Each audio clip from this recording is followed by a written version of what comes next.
I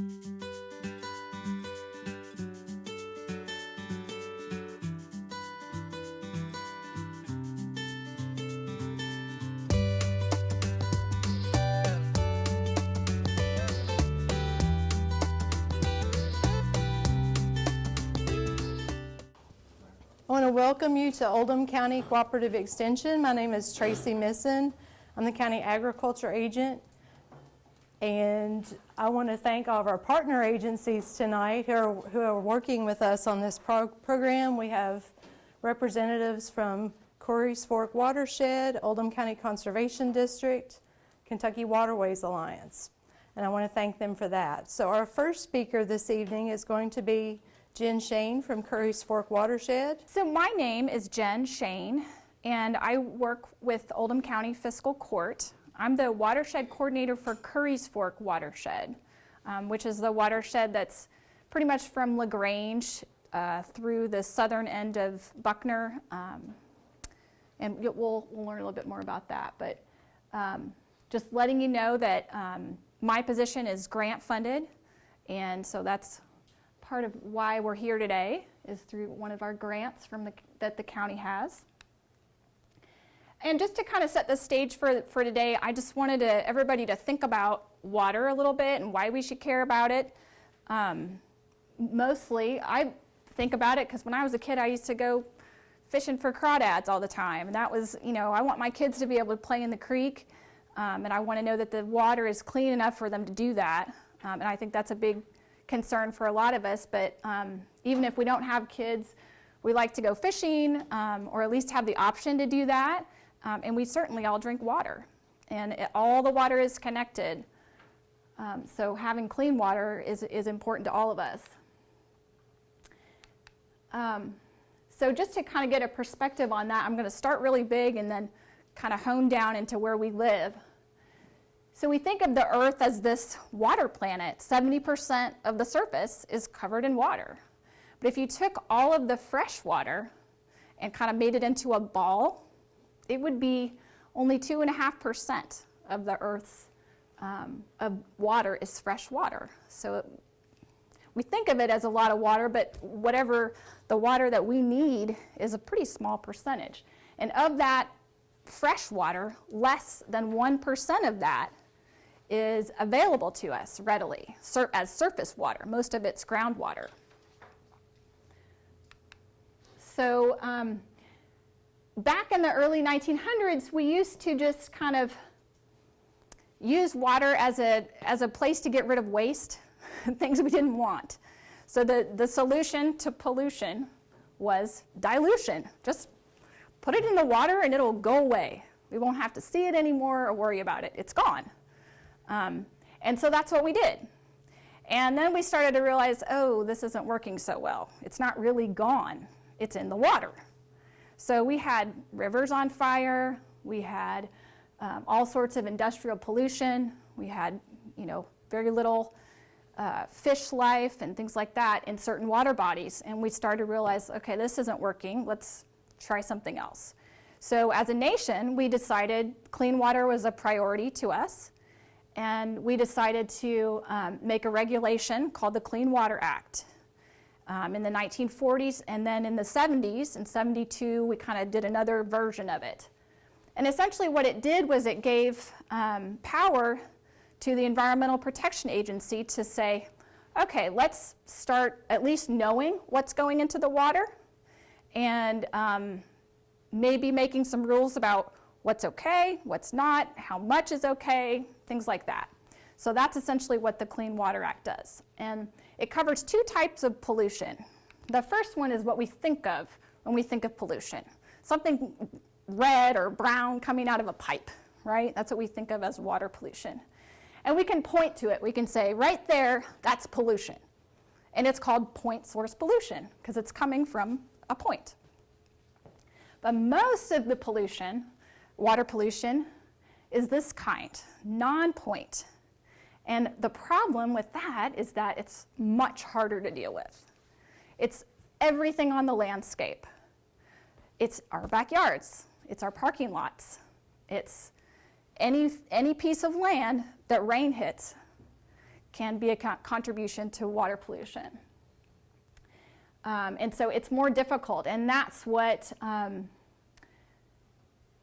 Tim and I are trying to work on, and Tracy and everybody else. So just to kind of understand what a watershed is, because we're throwing that word around. So if you kind of make a bowl with your hands and pretend that it's raining, anywhere within your hands is going to run to that little valley between your pinkies. And that's basically what a watershed is. So anywhere from here down, the water that rain would fall on is going to run to this water body. Anywhere on this side is going to go to a different watershed. So it's just that simple. So on a big scale, if you take the US, everything from the continental divide to the East Coast is in the Mississippi River watershed. And then you can kind of break that down into we're in the Ohio River watershed, which then goes to the Mississippi. So within the Ohio River watershed, it covers many different states, which makes it kind of tricky. But that's the way watersheds are. So within Kentucky, we're in the Salt River Basin. And then within the Salt River Basin, this is Oldham County. So it's a little bit tricky to see, but this is Oldham County. So everything in the yellow essentially flows to Floyd's Fork. So this is Curry's Fork watershed right here. And then the pink is the Harrods Creek watershed. And then the blue are kind of all the tributaries to the Ohio. But it's all considered within the Salt River Basin. So we can help you figure out which watershed you're in if you don't already know. So within the Clean Water Act, they've decided to kind of take this watershed approach to figuring out this non-point source pollution problem. And so Curry's Fork, for example, had a huge process to figure out what are the public's concerns, where are the problems, what's causing them, and how do we fix them. So we have a plan, which is good, not to just go out there and try without a plan. So I want you guys to leave with some things that you can do every day. So that's what we're going to go over right now. One of them is to keep in mind that storm drains do not go through any kind of cleaning process before they go to creeks. So if you put something down a storm drain, it goes directly to the creek. Don't put leaves in there or motor oil or anything like that, because that's considered pollution. Another big thing in Oldham County is septic systems. They need to be cleaned every 3 to 5 years. They need to be pumped out and inspected. And then everyone should be saving for that ultimate unfortunate day when you need a new septic system, because they're very expensive. So if we're saving now, when that day comes, you're ready. Picking up after your pet, you think, oh, it's in my backyard. But if everybody's leaving it there, it's a problem. Whatever's on the land will end up in the water as soon as it rains. The other thing that's easy to do is park your car in the grass when you're washing your car. Otherwise, it's going straight to the storm drain. So if it's on the grass, you're slowing the water down, spreading it out, and let it soak into the grass, and it filters out some of those pollutants. And then when you're fertilizing your lawn, if you have tested it, Tracy can help you test your soil to see if you even need to fertilize your lawn. And if you feel that you do, you should make sure you don't do it right before it rains. Use the right amount and just as much as you need, things like that. Because otherwise you are fertilizing the water, just like that picture. And people that live on lakes forget that those algal blooms that you often see are because you're fertilizing the water, and so algae is growing because of that. And then Becky, who will be here later, will help you learn how to once a year, in October I think it is, they collect hazardous waste, and you can dispose of all those things in your garage or hazardous materials in general properly. And then if you really want to get into it, you can do something like have a rain barrel. There's one right outside the building if you want to see what those are like. Or do a rain garden. Tracy and I could help you with that, or at least theoretically help you. But the whole idea is to slow water down, spread it out, and soak it in. The faster we get water to the creeks, the more flooding we have, and the more erosion we have, and the more pollution we have. And then another thing I want Oldham County to start doing a little more of is it's called green infrastructure or low impact development. So with your church, if they're getting ready to pave their parking lot, have them think about this at least. And Tim and I can potentially help fund the design or the implementation of porous pavers or tree wells and things like that. So I'd like to see more of that. And it's often saves you money. Doesn't it make more sense to make the water go into the trees instead of blocking the trees off? So we can water our trees and help with stormwater all at once. So it makes a lot of sense. So you can also help in organizations like Curry's Fork and Darby Creek and with the Conservation District. But in general, and we'd love to have help, but in general, I think if we all work together, we can help clean our water up here in Oldham County. And someday we can have kids playing in the creek and not worry about it a bit. All right, thank you. Alrighty, you guys. So as you guys introduced yourselves, I heard a number of different things that you felt like were issues on your property. So I'm not sure that my talk is going to solve all of them, but at least it will get you to thinking about some ways you could resolve issues. If you have really bad erosion problems or drainage issues on your property, it might be worthwhile to schedule a visit with me or perhaps one of these other agency representatives if they're available, to come out and look at the problem and try to give you a good solution for it. So what I'm going to talk about specifically this evening are riparian buffers. So before we get into what a riparian buffer is, let's talk about water in Kentucky. There are over 90,000 miles of creeks and streams in the state of Kentucky, which is, I think, in the top 10 in all the United States when you look at miles of water. And out of that water, 10% of that is classified as impaired by the Kentucky Division of Water.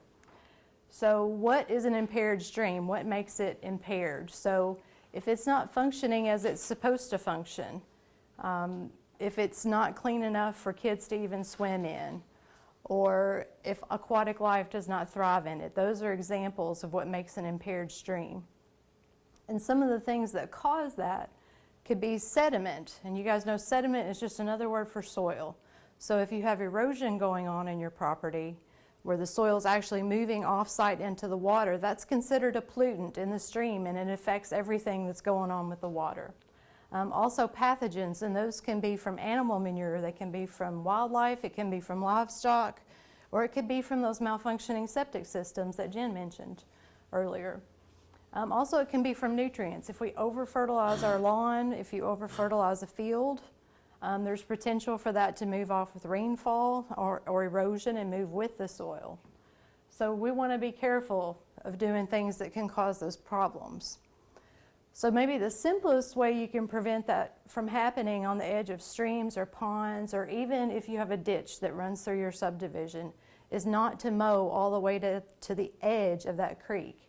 And I know in some subdivisions it's not acceptable to have grass just growing up wild and maybe looking bad. I consider it natural looking and I like it, but I know that not everyone thinks that way. So we'll talk a little bit about no-mow zones, but then we'll transition to something that's maybe a little more planned so that it may look more acceptable where you live. So what is a riparian buffer? That's a big fancy name that we throw out. I rarely ever use the word riparian in my day-to-day vocabulary. I simply call them buffer zones. So a riparian area or buffer is simply, think about the place where the land meets the water. And ideally in that buffer you want to have a combination of grasses, different kinds of plants, shrubs, and trees that will help hold the soil where it's supposed to stay. So that buffer zone, the first thing it's going to do for you is it's going to filter the runoff water. It keeps soil from entering the stream. It's also going to capture and utilize nutrients. If they're flowing, like if you put too much fertilizer on your lawn and it's uphill from your creek, that buffer zone is going to help catch that runoff fertilizer and help utilize that. It could also possibly intercept pesticides too, that if you've over applied or if you apply on your lawn and then you get a heavy rain, if it's the type of pesticide that can be moved with water, then a buffer zone or a riparian buffer is going to help protect your water. A buffer also, of course, protects the stream banks from erosion. If you can picture, if you have a body of water and you have a buffer zone with lots of different plants and you have water moving from uphill, maybe, I know I talked to a lot of people who have water issues on their property that are caused because the property next to them is uphill from them and there's just a lot of water movement coming onto their property. That buffer area helps stop the water, well, not stop it, it helps slow it down so that it's not moving with such a force that it's cutting a hole or a ditch in your property. Also, it helps stop erosion on your stream bank. And so that's why we're looking at having the buffer zone in place. I'm going to go back one. Another thing I want to talk about in your buffer zone, if we want vegetation because those roots hold the soil in place. And grass, or lawn grass, that's better than nothing. But lawn grass only has a very shallow root system, maybe 3 or 4 inches deep. If you look at native plants, if you look at trees and shrubs, they're going to have a deeper root system, something more extensive that'll help do the job. And we tend to mow our grass too short sometimes anyway. I call it recreational mowing because we're so happy to get out and play in the sun that we mow it too short. And over time, that will make the grass go away. It can't exist if you keep mowing it that short. This is a photo of an unprotected stream bank where livestock are allowed to graze all the way up to the edge of the creek and also get in the creek if they can. And that hoof traffic and the destruction of vegetation means you're going to have erosion and you'll end up with a mess. And as a side note, like I was talking about the grass, if we keep using our riding mowers and cutting to the very edge of these stream banks, over time we're going to do the same thing. It's, you know, it's the same effect as if you let livestock overgraze the edge of that. So what happens when you kill the vegetation? This is an illustration from Fayette County, Kentucky, where the inhabitants in this area it's like a common area in the neighborhood. They don't want to deal with the weeds that are growing up around this area. Some of it's hard to mow, and so they've gone in and used a weed killer. They've used glyphosate, which is the active ingredient in Roundup. It's very common that we can use this. So they have dead grass, and you can see where that's been done repeatedly. You can see these chunks, coming in and out here where soil has eroded. Grass has grown back over time, but you're going to continue to have erosion from that. And this is not adjacent to any water, but these photos are taken not very far away. And so we're all guilty of doing this. We say, oh, we have this fence line I'll share with my neighbor, and I'm going to use Roundup or glyphosate or some other total weed kill and kill the vegetation around that, and then I won't have to carry the weed trimmer and trim around it. Guilty, right? So what will happen, if you can see, it's a little bit, sorry, it is a little bit difficult to see it right here, but you can see a sunken line where there's no grass there. The soil is sinking, it's eroding, it's moving off site. And the same with around the mailbox over here. You can tell what's going on. So think twice before you use any kind of weed killer that's going to kill all the vegetation. These are some other photos of the same kind of principle. You can see in this case, this goes sloping downhill. You can almost just see where the water has moved soil down here into the ditch. And so this photo is an illustration of what happens when you have an unprotected stream bank. I have some before and after shots. This is a different example of a protected stream bank, just using a no-mow zone where the grass is allowed to grow up. This is on the back of a farm, so probably very acceptable. If you're in a subdivision, that may or may not be acceptable. You have to decide that with your deed restrictions or your neighbors or whatever. But a protected stream bank doesn't have to look like that grown-up grass. It can look like this, a very intentional planting. They've used a lot of willows where you're actually taking willow cuttings and staking them in the ground. They will root and grow up to be bigger trees, and then they also have native plants. And so a word of caution, this photo was taken by one of the UK specialists, and it's at Kentucky Horse Park. And when they made this planting, they wanted it to look very manicured and beautiful, and so they put all of this mulch in. So what do you think happened the first big rainfall? Oh, they flushed their money right down the creek because the mulch all got carried away. This is just another illustration of a natural stream bank, what you would like to see, where you have natural vegetation occurring. Nothing's changed that. This is an illustration of, it looks like somebody has dug up old posts that were set in concrete, okay, and they wanted to get rid of those, and they said, hey, I've got this spot that's eroding over here on the creek. I'm just going to pile all of these over here, and that'll help slow the water down. Well, in the short term, it will stop the water a little bit, but from experience that I've done myself at home with like big limestone rocks, it will stop for a while, the erosion that's occurring, but over time, the water is just going to run under those rocks and around it and continue cutting that soil out, and the rocks start sinking. So if you want to do something like that, you would look at maybe using geotextile fabric to have a good footing on that so the rocks do not sink. But a more effective thing would be to plant a buffer area, to use intentional plants. So we talked about a couple of things a riparian buffer will do. It also provides wildlife habitat. I have a beautiful, I call it a stream, but it's really a ditch, a weather drain that runs through our subdivision. And there are lots of trees on both sides, and I regularly see owls. Now, I'm not good enough to know which owls they are, but I like seeing them there. It makes me happy. And also, having a buffer zone helps reduce flood damage, reduce flooding in your area. So some of the benefits of a buffer zone or riparian area is that your stream bank is protected. You're less likely to lose your soil or have soil erosion occurring. You have improved water quality and wildlife habitats. You're going to have a nice looking area, and potentially it could increase your property value.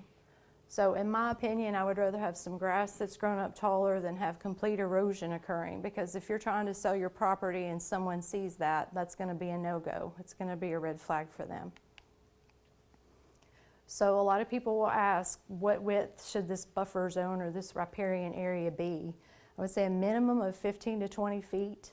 You know, on a farm, you could afford to probably have something wider that would do more to protect the water, but if you can even do 10 feet in a landscape situation, it's better than nothing. That 15 to 20 feet is, 10 to 20 feet is going to at least hold the stream bank in place and possibly provide some shading, which would improve the water temperature and the habitat of the stream.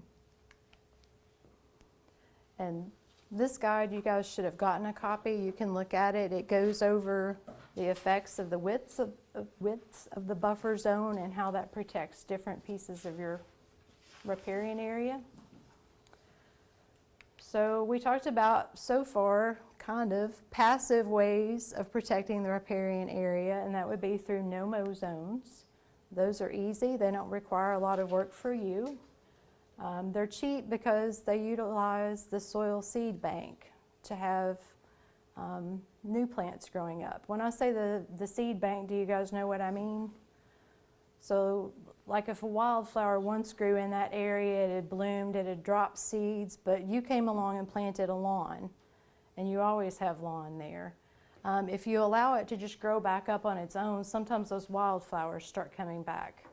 So it depends. I've had areas where I've tried this where I've been very fortunate to get some really pretty wildflowers, but other areas I just get a lot of grass. So it depends. You have to kind of test it out and see what you get. Whether you take this passive approach of not mowing or whether you do an intentional planting, sometimes you're going to have invasive plants that try to come in, like the bush honeysuckle, the autumn olive. So you have to keep an eye on those no matter which path you take. Is winter creeper the same as like Virginia creeper? No, winter creeper is a type of euonymus, and it is really invasive. Virginia creeper, probably some people would say it's invasive too, because it'll spread pretty rapidly on trees. It's not as bad as winter creeper in my opinion. So this is an example of a property, and you may not get this in one growing season, okay? What you get in the flowers depends on what was there historically, so you won't know until you let it grow and see what happens. Well, I think there's some milkweed in there, also some sneezeweed, I think. And perhaps if you have allergies, you may not want to go this route, but I think they're beautiful flowers. And then this is the photo you guys saw before, and just to point out, it's mostly grass, but I see some blooming somethings over here. I'm not sure what they are. It may even be ditch lilies. So then on the flip side, we have that active, intentional planting of a buffer area. And that does require some planning on your part, and you want to have a mix of different grasses. Wildflowers. Again, remember, if you use native plants, they have much deeper roots than if you go buy cultivated ornamentals. I don't want to throw out an example because I don't want to crack on anybody's favorite plant. But this is a very intentional thing. It's probably going to cost you more money, obviously, because you're buying plants, looking for those natives. You're taking time to do site prep if it's needed. And then you're trying to protect it and maintain it. And you guys know what the number one thing is you have to protect your new planting from, right? Deer. Deer in Oldham County, yes. So if you plant something like that along a stream, you may want to consider caging some of the plants or possibly even fencing to protect those until they get established well. Again, that's just another example of an intentional planting. That's at the Kentucky Horse Park. So we've talked about these good management practices already, and Jen also mentioned some of these in her presentation. If you have trash in your stream, try to go ahead and get it out of there. Don't dump your waste in streams. Not everybody was laughing, thinking, okay, Tracy, do you really think I'm going home and dumping my stuff in the stream? Well, you're probably not, but there are things that I call waste that you may not think of it. So leaf litter, or if you're pruning your shrubs and your trees, please do not throw limbs into the creek or the weather drain or whatever it is, because it clogs eventually and becomes a problem for someone else downstream from you. And it can cause flooding, and it can change the path of the creek on someone else's property. Also use native vegetation. We spoke of that earlier. And I think I'm going to stop right there because my time is up. Hi everyone, I'm Andrea Matz with the Conservation District. I am very new, so I don't have a lot of technical expertise to offer you, but I just wanted to introduce you to the Conservation District if you don't know a lot about your Conservation District yet. And of course, being new to any job can be stressful, but I soon learned there's a lot of folks to help me out that have a lot more knowledge than I do, or that will work with me on various projects and give me their technical expertise. There's just a couple of my partners in conservation. And of course, being new, I wanted to find out everything I could about Oldham County and what's going on. So I visited Morgan Conservation Park. If you haven't been there, it's an awesome, just lovely, peaceful place. You can take an easy trail like I did, or you can bring the kids or grandkids along and they can go on harder trails. And then if you haven't seen the pink snails at Woodland Farm, these are yard art that are made from recyclables. And I just thought they were really neat, so I took a picture of them. And I also got some bison and pork while I was there, and it was really awesome. And then I have been coordinating some events and doing a little hair pulling on that. And then studying everything I can on conservation and natural resources so that I may be of more help. And the Conservation District, in my opinion, is twofold. One thing that is a major component is we support your NRCS folks, which is the USDA Natural Resource Conservation Service. They have several federal programs for farmers that we process the applications for. And then we also maintain office space in Oldham County where they can have a place to land if they need to. It's not so much anymore now that everyone has cell phones, but it used to be a case where they needed an office where there was a phone and that sort of thing. So you do have field reps. If you don't know about them, field reps from your Natural Resource Conservation Service. And while they mostly, the programs that they have that are cost share programs or for producers or farmers, you have to have a farm track number to get in those programs. But they will also come, and if you're having a problem on a individual property in a development, they will come and help you with that, figure out what to do about it, and help with whatever problem you might be having. These couple of programs that NRCS has where we process the paperwork and various other things call them EQIP and WIP. One is for environmental quality and mostly has to do with your properties with farm animals, and then of course wildlife habitat incentive program. Your environmental quality program will cost share on these various practices that address water quality problems where they're concerned with animals. Helps pay for fencing and pasture and hayland planting, some various stream crossings or heavy use areas will help you fix those problems and implement watering tanks for the animals rather than them having to use stream for water, that sort of thing. And then of course your wildlife habitat pays for everything to do with wildlife, planting native grasses and improving your forest land, and then some fencing to fence the livestock off from the wildlife habitat, because you really don't want your cows and horses roaming around in your forest if possible, because they do damage the forest for the other animals that like to use it. And then the second part of what the Conservation District does is various events and programs to educate children and adults where conservation is concerned. We do an art and writing contest every year that is a statewide art and writing contest, has to do with conservation, a conservation theme every year.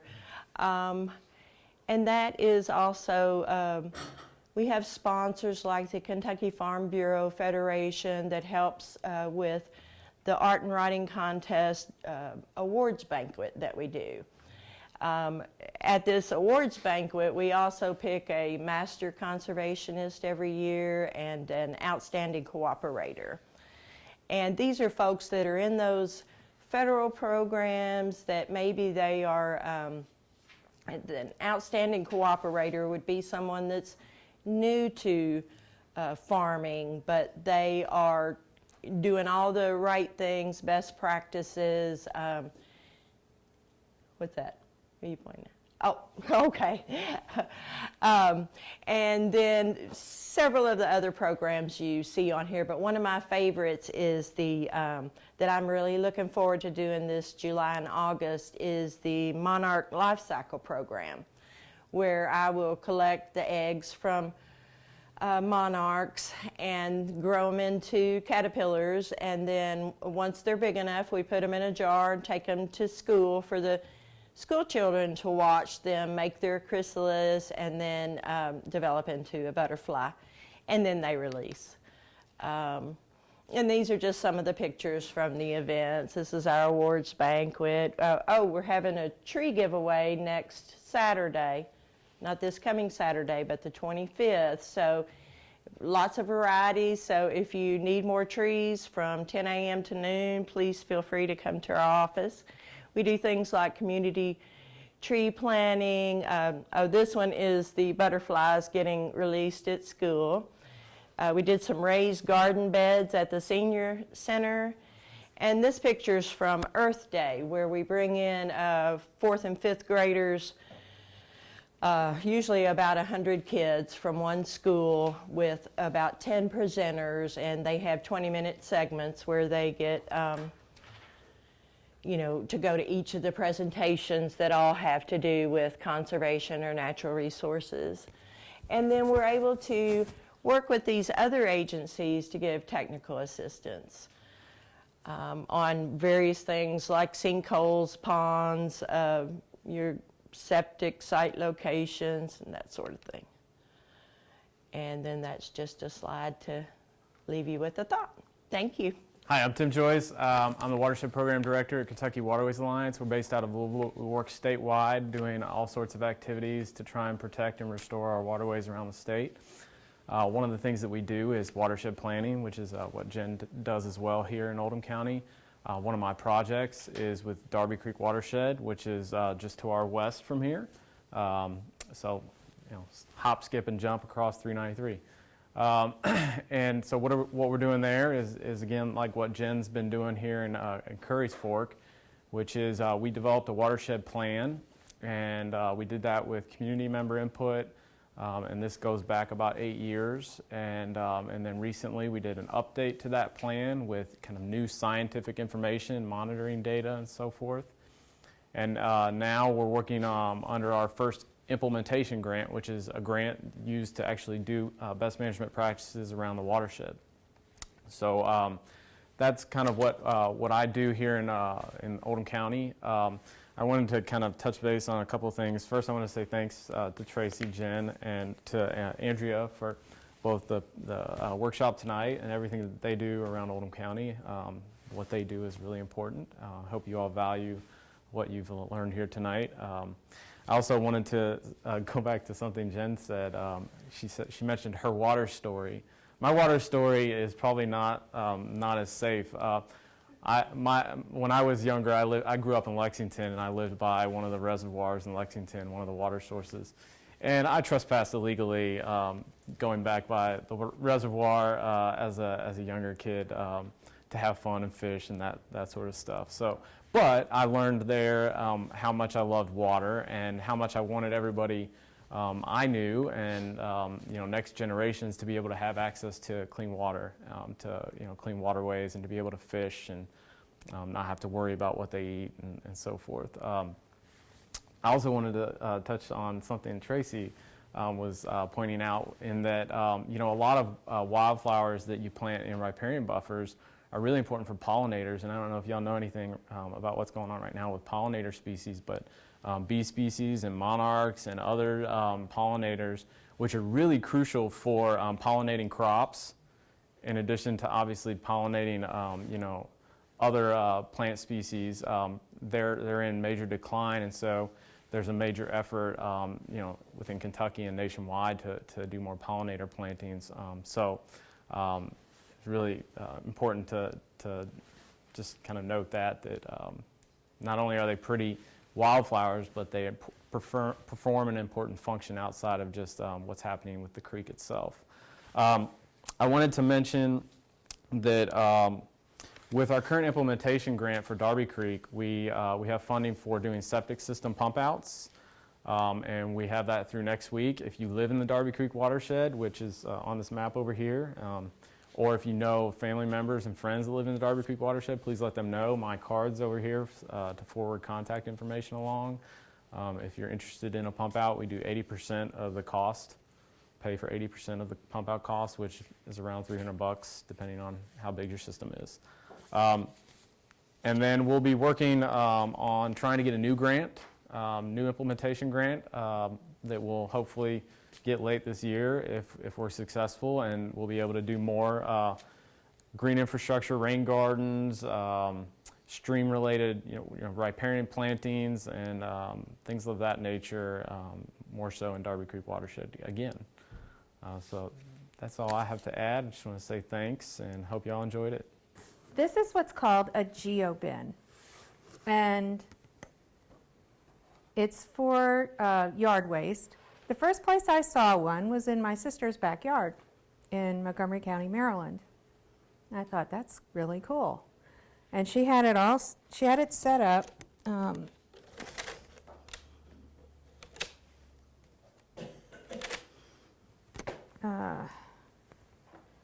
It opens up, it's pretty big. If I can get a volunteer. And notice how its air flows through it. You can make it as big or as small as you like.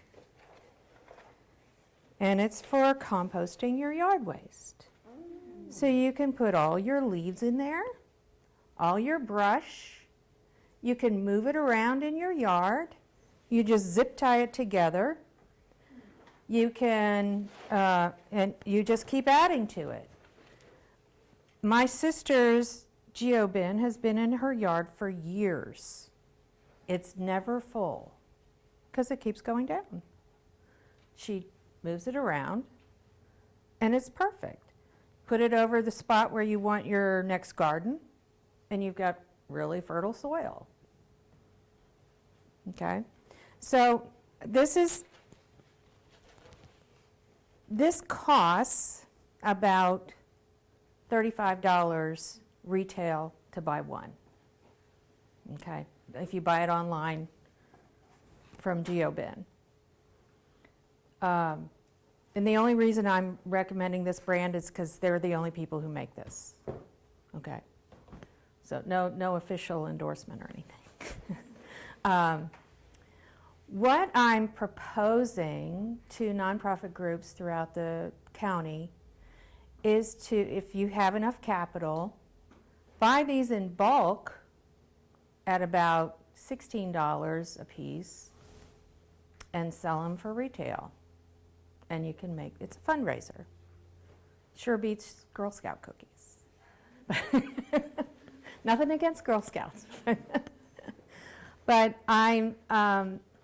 this is my attempt to get Oldham Countyans to start composting, particularly yard waste. And that keeps the yard waste out of the landfill, and it's just a passive way of doing it. It's not very aggressive. You're not putting smelly stuff in your next door neighbors. You're not offending anybody. So you don't use it for kitchen waste, just yard waste. So, any questions?